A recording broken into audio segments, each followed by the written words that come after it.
Ang sulat ni Pablo kay Filemon.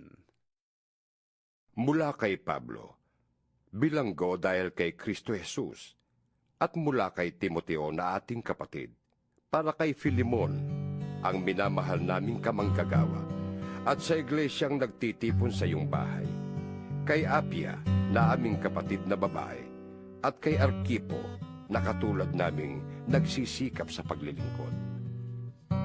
Sumainyo nawa ang pagpapala at kapayapaang mula sa Diyos na ating Ama at sa Panginoong Hesukristo.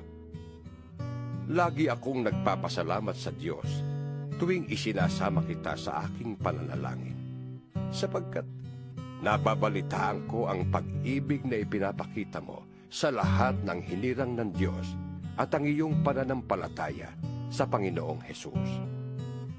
Idinadalangin kong ang pagkakabuklod natin sa isang pananampalataya ay magbunga ng lubos na pagkaunawa sa mga kabutihang dulot ng ating pakikipag-isa kay Kristo.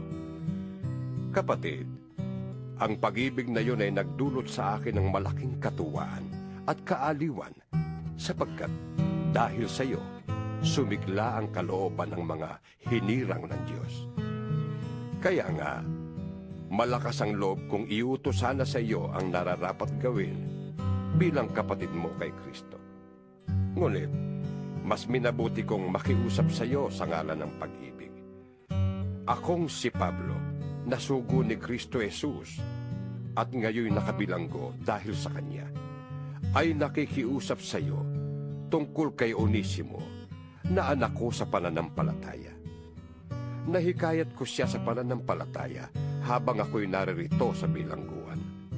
Dati, hindi mo siya mapakinabangan. Ngunit ngayoy malaking tulong siya sa ating dalawa. Pinababalik ko siya sa iyo, kasama ang aking puso.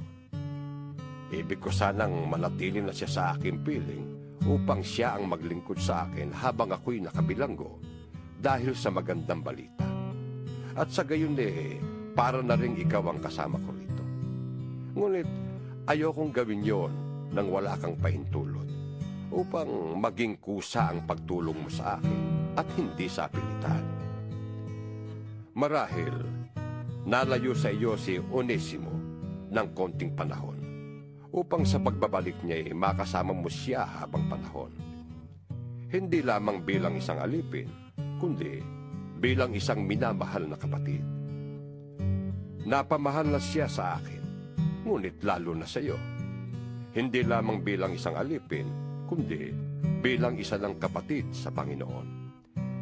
Kaya't kung kinikilala mo kung tunay na kasama, tanggapin mo siya tulad ng pagtanggap mo sa akin. Kung siya may nagkasala sa iyo o nagkautang kaya, sa akin mo na singilin.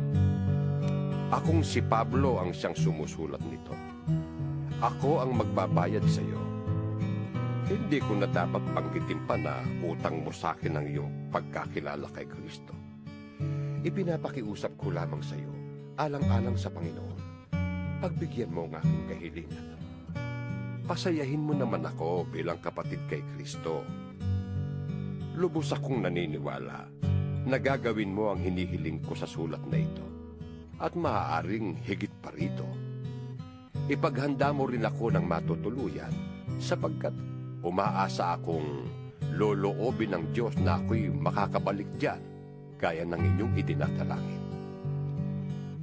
Kinukumusta ka ni Epafras, na kasama kong nakabilanggo dahil kay Kristo Jesus.